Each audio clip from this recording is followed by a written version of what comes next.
Notre discours principal, présenté par Marco Caliendo de l'Université de Potsdam. Il nous présentera les politiques du marché du travail fondées sur les données probantes et il va aussi parler des exemples novateurs. Il participe en ligne, j'espère qu'il est déjà avec nous. Bonjour, Monsieur Caliendo. Je vous passe la parole.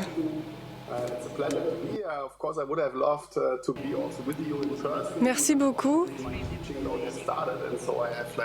Je suis ravie d'être avec vous.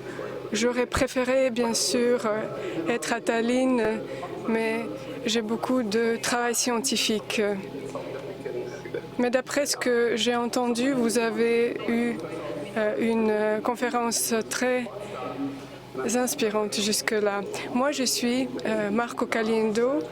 Je représente l'Université de Potsdam. Et ces 20 dernières années, j'ai participé à beaucoup d'évaluations des mesures du marché du travail et je vois que dans plusieurs pays, l'intérêt vers les politiques du marché du travail fondées sur les données probantes augmente. Donc je vais partager avec vous mes réflexions sur ce sujet. La plupart d'entre vous savent déjà de quoi on parle. Si on parle de l'évaluation d'impact, nous étudions toujours l'effet causal d'une telle ou telle politique. Par exemple, en ce qui concerne les chercheurs d'emploi ou bien les entreprises ou les marchés du travail locaux. Donc, la différence est la seule, c'est l'ampleur de ces unités qu'on étudie. Donc, la question centrale, c'est que serait-il passé si les unités affectées n'avaient pas reçu le traitement? Et on veut aussi savoir l'effet causal. Qu'est-ce qui serait arrivé si ces unités n'avaient pas participé à l'enquête? Donc il faut comparer les résultats à une situation contrefactuelle.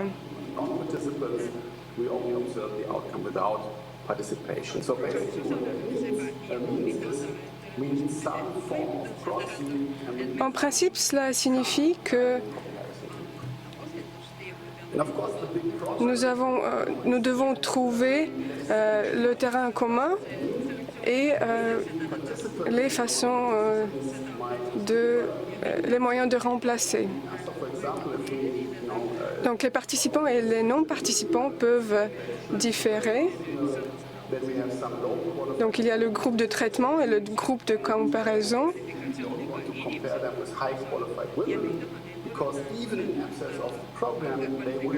Nous ne voulons pas comparer les personnes très différentes, par exemple les personnes non qualifiées et les personnes hautement qualifiées. Donc, une comparaison basée sur la moyenne n'est pas vraiment utile dans les enquêtes.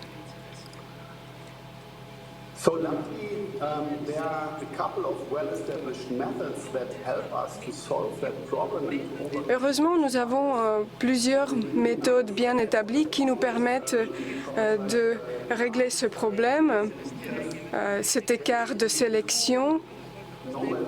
Ces 2 ou 3 dernières années,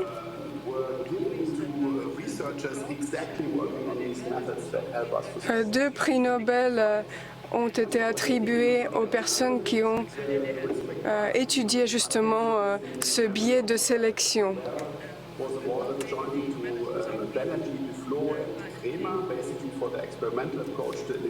En 2021,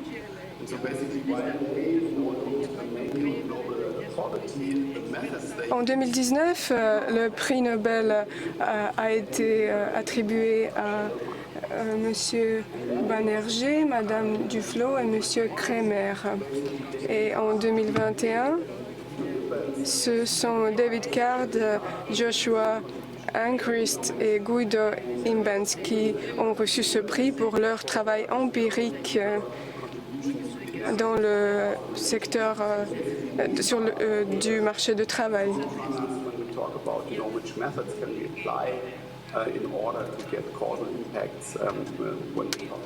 Ce sont les chercheurs de renom dans ce domaine.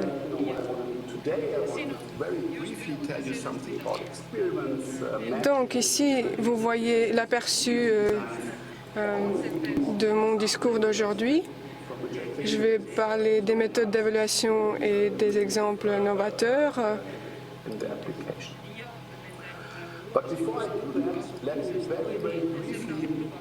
Mais d'abord, permettez-moi de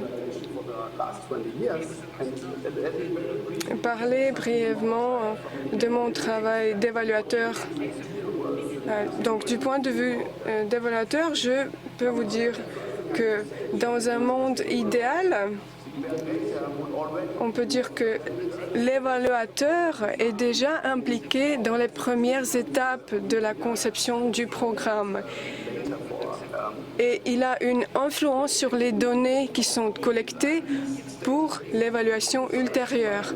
Quand on parle de la planification du programme, donc, premièrement, il faut définir les objectifs du programme, puis développer une théorie du changement. Ensuite, la conception du programme. Ensuite, l'évaluateur est invité.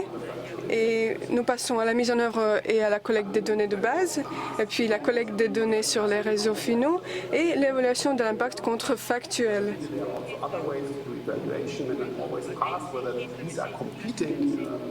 Donc moi, je me base sur l'évaluation de l'impact, mais il y a bien sûr d'autres méthodes d'évaluation. Moi, je suis convaincue que l'évaluation du processus doit se concentrer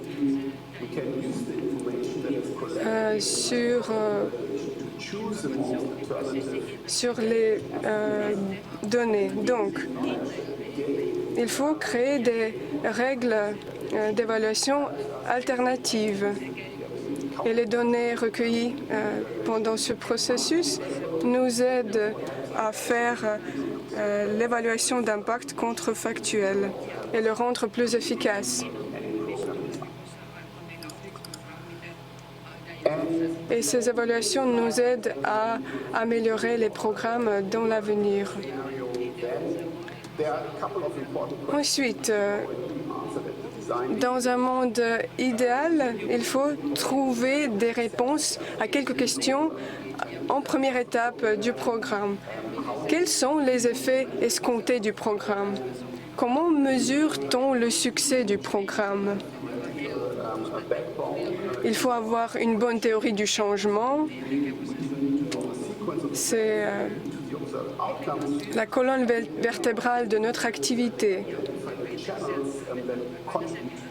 Et théoriquement, nous voulons aussi savoir quels autres éléments contribuent au succès du programme. Ce sont les programmes qui aident à intégrer les chercheurs de l'emploi sur le marché du travail. Peut-être ça veut dire les formations, l'amélioration des compétences. Et finalement, nous voulons savoir quelle partie de ce processus a eu un impact sur le résultat. Quand c'est clair, nous pouvons commencer à planifier notre stratégie empirique. Quel type de méthodologie d'évaluation doit-on suivre? Comment les données nécessaires seront-elles recueillies? Et aussi, une question également très importante, comment distinguer les mécanismes théoriques les plus importants?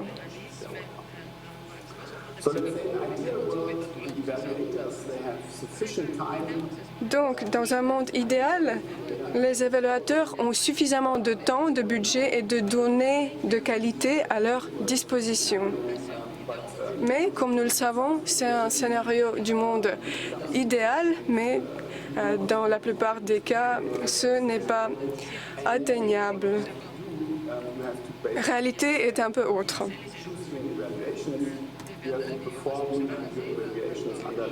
Vous avez un budget limité avec lequel il faut effectuer l'évaluation et vous devez effectuer cette évaluation dans des conditions qui ne sont pas idéales.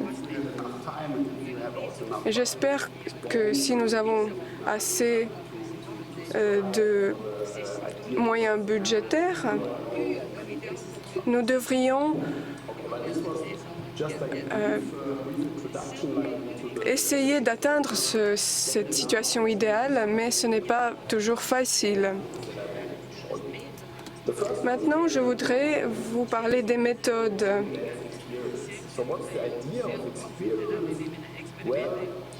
Donc, la première chose, ce sont les essais, les expériences à mener.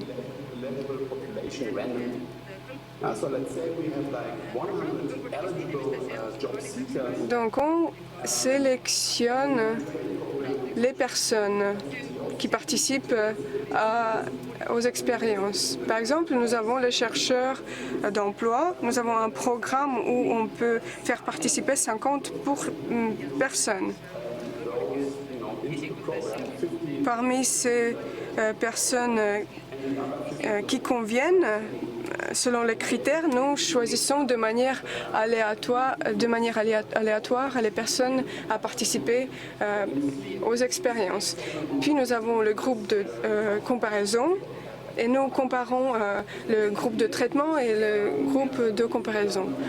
Vous voyez que ce sont à peu près le même type de personnes dans les deux groupes.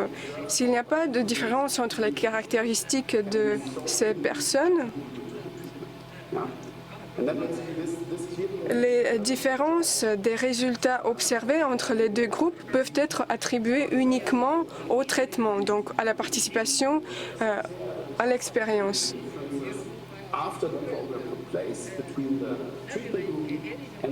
L'estimateur doit tout simplement trouver les différences après l'expérience, ce qui permet d'établir l'effet causal et l'impact. J'ai choisi un exemple pour vous montrer qui ont été effectués par mes collègues. C'était une expérience menée en France, menée en 2007-2010. Donc la question posée était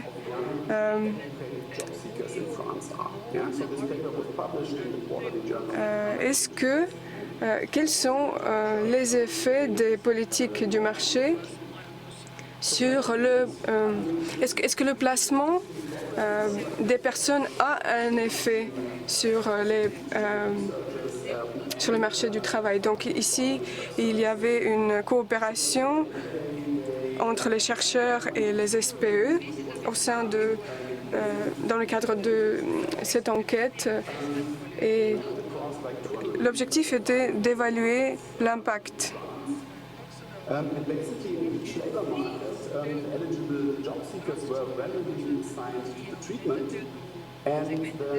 De 235 segments du marché du travail français ont participé au projet. Ils ont été choisis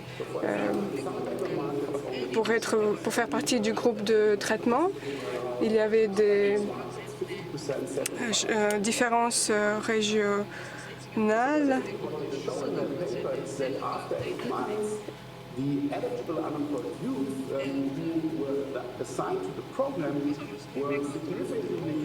Qu'est-ce qu'on a vu lors de ce projet? Les jeunes qui ont participé à l'expérience, leur probabilité de trouver le travail était plus élevée que la probabilité de ces personnes qui n'ont pas participé à l'enquête. So basically, they showed that the positive effect for those for the treated came at the price of a negative effect for those who did not receive the treatment. Alors, un grand effet d'exclusion, donc c'était le résultat négatif pour ceux qui n'ont pas participé au programme. C'est un effet très important car il n'est pas toujours possible de découvrir quelles sont les conséquences, car il n'y a pas que des conséquences directes, mais également des conséquences indirectes, par exemple aux personnes non participantes. Donc cette enquête a été publiée et avait un effet très grand parce qu'on se consacrait à l'effet direct et indirect. Ensuite, ce type d'expérience et cette méthodologie peut coûter assez cher, donc il n'y a pas toujours possible de les faire.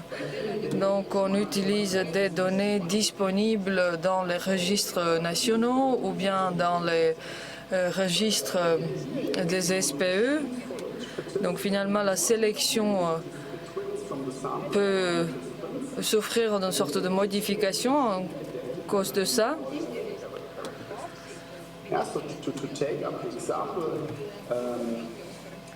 Donc, il existe également ce qu'on appelle des jumeaux statistiques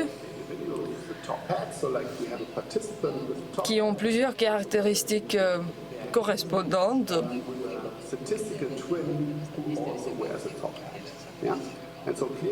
Et donc, il se peut qu'on compare finalement des personnes très similaires.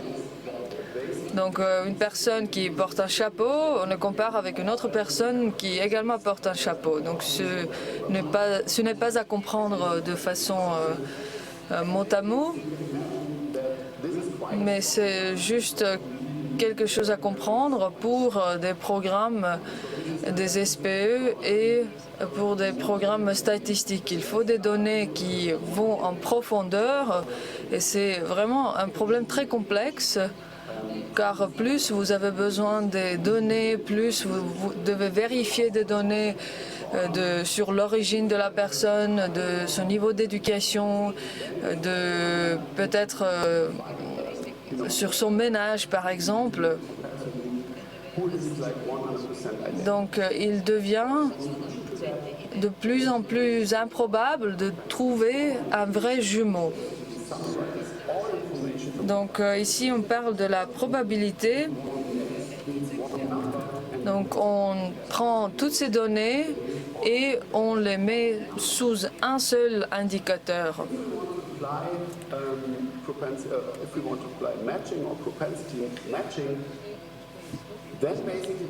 Alors, si on veut utiliser ce type de méthodologie, nous avons besoin de données de qualité.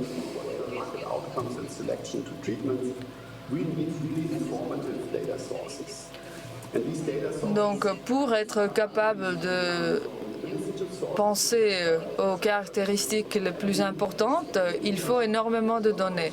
Dans certains États, ces données sont disponibles dans différents registres nationaux qui contiennent beaucoup d'informations sur la population en général ou sur les demandeurs d'emploi. Mais souvent, on peut tout simplement faire une comparaison de différentes sources de données.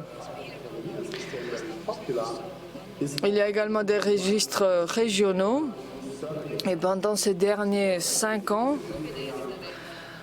on utilise de plus en plus sorte de mélange de données disponibles dans le registre et les résultats des enquêtes.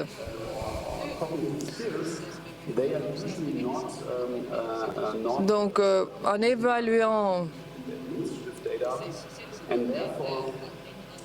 la personne qui opère sur le marché de l'emploi, on essaye de prendre plus en plus de données. On mène également plus en plus d'enquêtes et donc les résultats des enquêtes complètent les données qui sont déjà disponibles dans les différents registres nationaux. Alors, encore un exemple, c'était une étude menée en 2016. Nous avons évalué les aides données aux startups. Nous avons essayé de comprendre si ces aides portent des résultats. Donc, pour devenir entrepreneur, il faut avoir certaines caractéristiques. Si on ne parle que des demandeurs d'emploi, on n'aura pas le même résultat. Donc, d'un côté, les demandeurs d'emploi qui ont reçu des aides, et d'un autre côté, ceux qui n'ont pas reçu des aides. Nous n'avons utilisé que des données administratives. Nous avons pu donc dépasser ce biais de sélection. Nous avons essayé de comprendre si les demandeurs d'emploi veulent devenir entrepreneurs ou non. Et nous avons ainsi pu observer des caractéristiques qui ne sont pas souvent traitées. Nous avons constaté un effet très positif des aides. Et nous avons donc eu un meilleur aperçu des caractéristiques nécessaires pour ces personnes.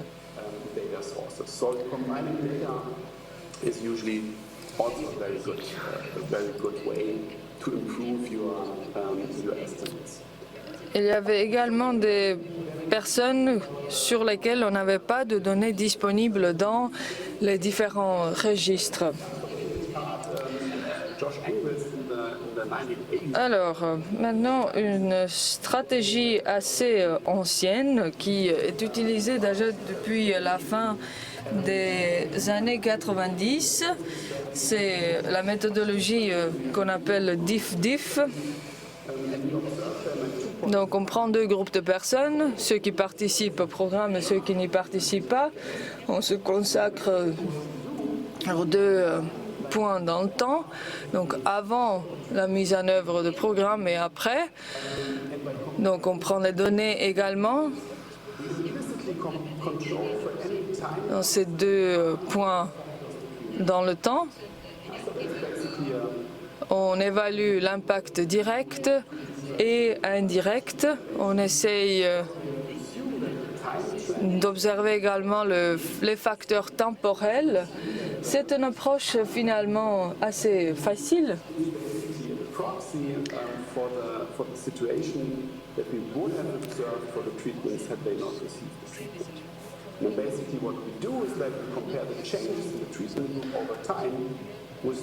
Alors, nous observons le groupe 1 pendant un certain temps et également dans le groupe de comparaison, on fait la même chose. J'ai fait mention de la personne qui était lauréat de prix Nobel l'année dernière. Il a d'ailleurs traité ce sujet dans son article, donc c'est une approche assez nouvelle. La grande majorité de ce type d'évaluation d'impact ont été faits au sujet des personnes qui ont un salaire minimum.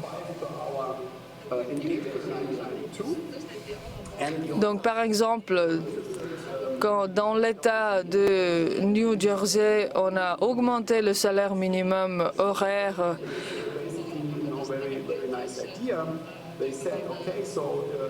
il était intéressant d'observer si ce changement a eu un impact sur le niveau de l'emploi dans la zone. Il y a également eu une comparaison avec l'État de la Pennsylvanie aux États-Unis.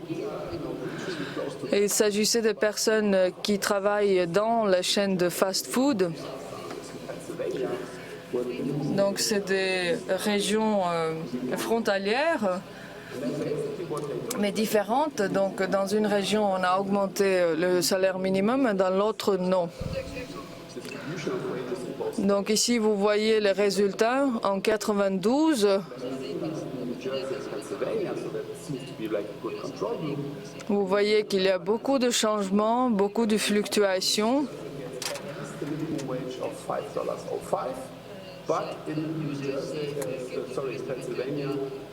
Donc en 92, on a augmenté le salaire minimum des travailleurs des chaînes de fast-food en New Jersey. Donc on a comparé également le taux d'emploi avant et après cette augmentation de salaire.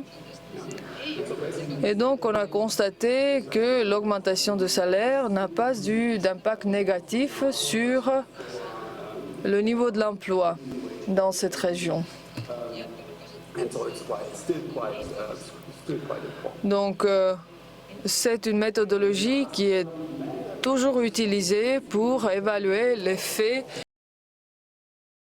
Nous avons rétabli la connexion avec Marco et ensuite vous aurez la possibilité de poser des questions aux deux intervenants. Donc restez connectés. Je vous passe la parole, Marco. Sorry to be offline for a couple of seconds, but actually it was quite interesting. Oui, je m'excuse que nous ayons perdu la connexion. Tout ce que Anne a dit montre que nous avons déjà eu beaucoup de succès quant à l'évaluation causale. Oui, ces expériences sont très importantes. Les méthodes dont je parlais permettent d'avoir des évaluations d'impact causal très intéressantes. Je parlais d'une méthodologie particulière qui utilise la méthodologie de la discontinuité, de la régression. Donc nous avons pris l'exemple d'un gouvernement qui a allongé la période pendant laquelle les personnes pouvaient recevoir des allocations. Il s'agissait des personnes ayant plus de 40 ans. Donc il y avait une différence entre ceux qui avaient moins de 40 ans et ceux qui avaient plus de 40 ans. Et on a fait une comparaison entre ces deux groupes. C'était une très bonne chose de pouvoir mener ce type d'expérience et en tirer des données. Alors, j'aimerais passer maintenant aux conclusions pour laisser du temps pour des questions-réponses. Bien sûr, nous tous voulons utiliser la politique du marché du travail fondée sur des données probantes. Pour ce faire, il faut absolument faire des évaluations d'impact. Et dans la conception même du projet, il faut déjà inclure la méthodologie qui va être utilisée. Nous avons tiré beaucoup de leçons, également des projets dont a fait mention Anne. De bonnes données sont une source très importante, mais tout cela prend du temps. Si vous voulez, par exemple, lancer une enquête, il faut d'abord l'élaborer, il faut que les réponses arrivent, et il faut ensuite les analyser. Donc tout cela prend du temps. like in the long term. L'évaluation peut prendre même 6 mois après la fin du programme parce qu'on veut évaluer également l'effet sur le long terme. Donc, en évaluant l'impact des programmes, il faut penser également quelles pourraient être les données nouvelles qui seraient très intéressantes pour le programme spécifique.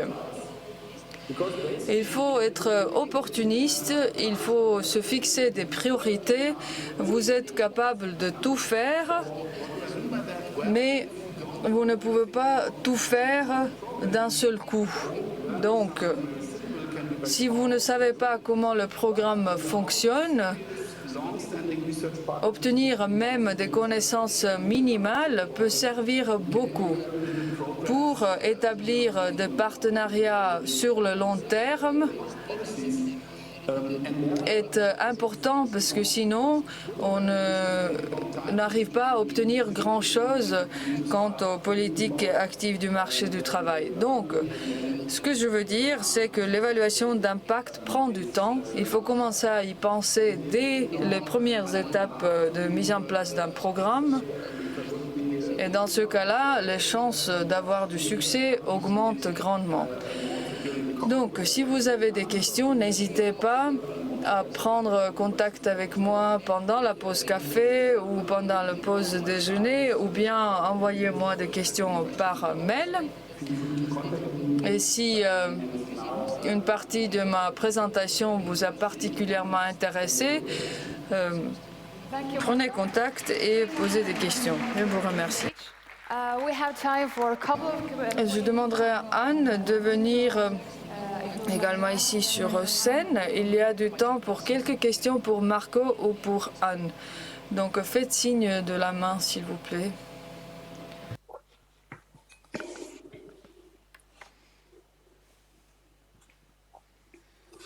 Thank you very much. My name is Michel van Smolenburg from UWV.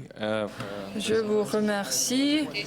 Je suis Michel de Pays-Bas et j'ai une question pour chaque intervenant. Tout d'abord au professeur Marco Caliendo. Donc, vous avez parlé des expériences randomisées. A larger proportion of people with a relevant characteristic in your experiment group. So it's not selected. Donc, s'il y a un plus grand groupe de personnes qui présentent ces caractéristiques, il ne s'agit plus de biais de sélection, il s'agit de toute autre chose. Est-ce que j'ai bien compris? Oui, une très bonne question. Absolument. So of course, like in ideal experiments, you would not really get that. But sometimes it happens, but if you randomize them. Donc c'est quelque chose qui n'arrive pas dans le cas des expériences quotidiennes, mais oui, dans le cas des données aléatoires, ceci peut arriver.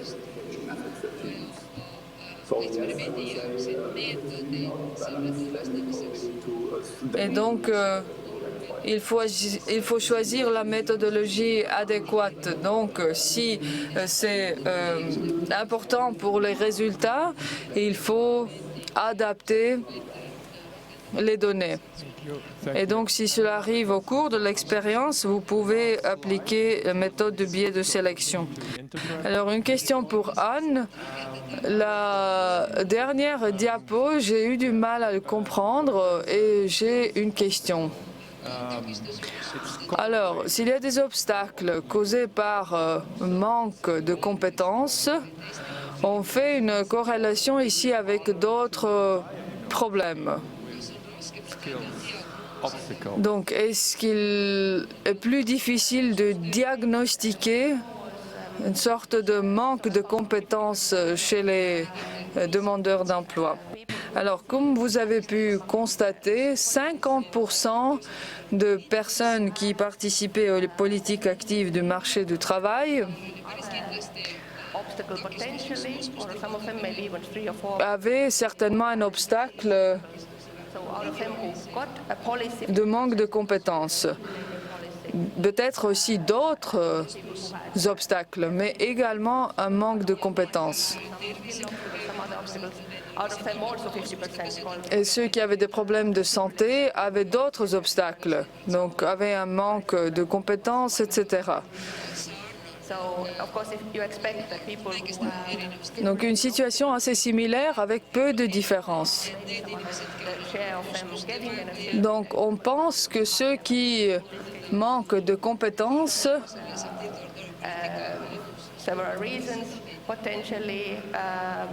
finalement bénéficient plus des politiques actives du marché du travail. Pour les autres, on n'a peut-être pas assez de données. Il y a des dimensions très diverses, la qualification, la connaissance des langues et bien d'autres. Mais bien sûr, ici, on ne fait pas la liste de toutes les compétences qu'une personne peut avoir. Oui, peut-être ça, c'est un manquement de notre part.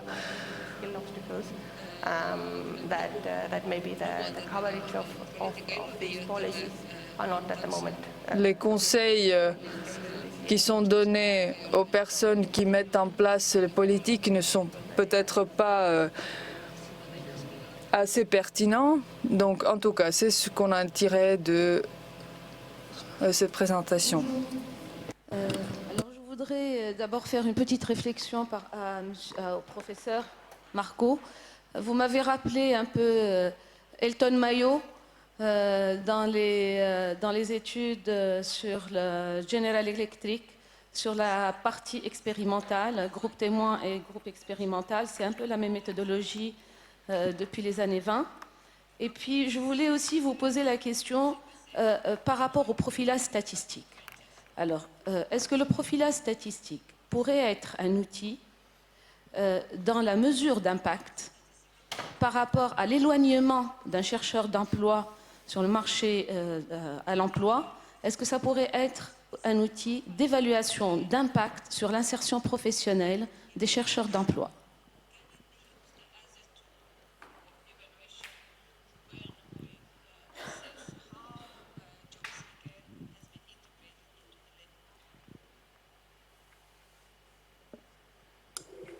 Okay, thank you. I mean, that's an excellent question, also like the General Electric experiment in 1920. Oui, je vous remercie. Une très bonne question. Oui, l'expérience de General Electric des années 20 est finalement échouée, malheureusement, parce que pendant l'expérience, les scientifiques se rendaient dans les usines et essayaient de modifier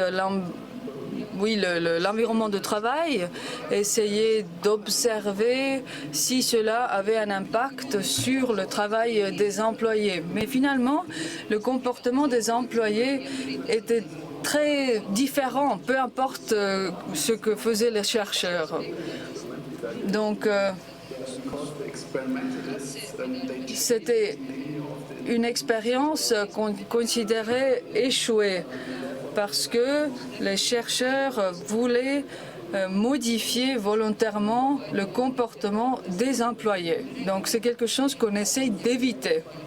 Donc le profilage statistique, si on peut s'en servir, oui, pourquoi pas, mais il ne faut pas oublier qu'un bon profilage requiert une évaluation basée sur des données probantes préalables. Donc, si on sait quel programme fonctionne bien pour quel type de personnes, on peut mieux conseiller. Donc, tous les programmes de formation ne marchent pas aussi bien pour des femmes et des hommes, par exemple, qui ont une qualification équivalente sur le marché du travail. Et donc, si nous avons choisi les bonnes caractéristiques, nous pouvons bien profiler ces personnes. Donc le profilage est une étape suivante après avoir collecté suffisamment de données sur l'impact de différents programmes. Alors on a encore du temps pour une question. Elina Kallas is here from Estonian Unemployment Insurance Fund, and I have a question for Professor. Je suis Elina Kallas de SPE estonien. J'ai une question pour le professeur Caliendo. Alors, voici ma question. Quelle est votre opinion sur l'utilisation de méta-analyse dans la conception des politiques du marché du travail dans une situation où les données sont incomplètes ou illisibles ou manquent totalement? Alors, c'est une situation qui, justement, nous pousse à être opportunistes. Then that would be the first best. Donc, s'il est possible d'utiliser des données nationales, par exemple, ce devrait être la première préférence. Si cela est impossible, il faut choisir la deuxième option, avoir peut-être des données sur quelques programmes au moins qui ont été mis en œuvre pendant la même période, mais peut-être pas dans le même état. Donc, méta-analyse peut servir. Elle peut servir, par exemple, pour parler des programmes de formation dans les pays de l'OCDE, faire une analyse comparative, finalement, qui ne se limite pas à un seul pays. Donc, une sorte d'analyse globale.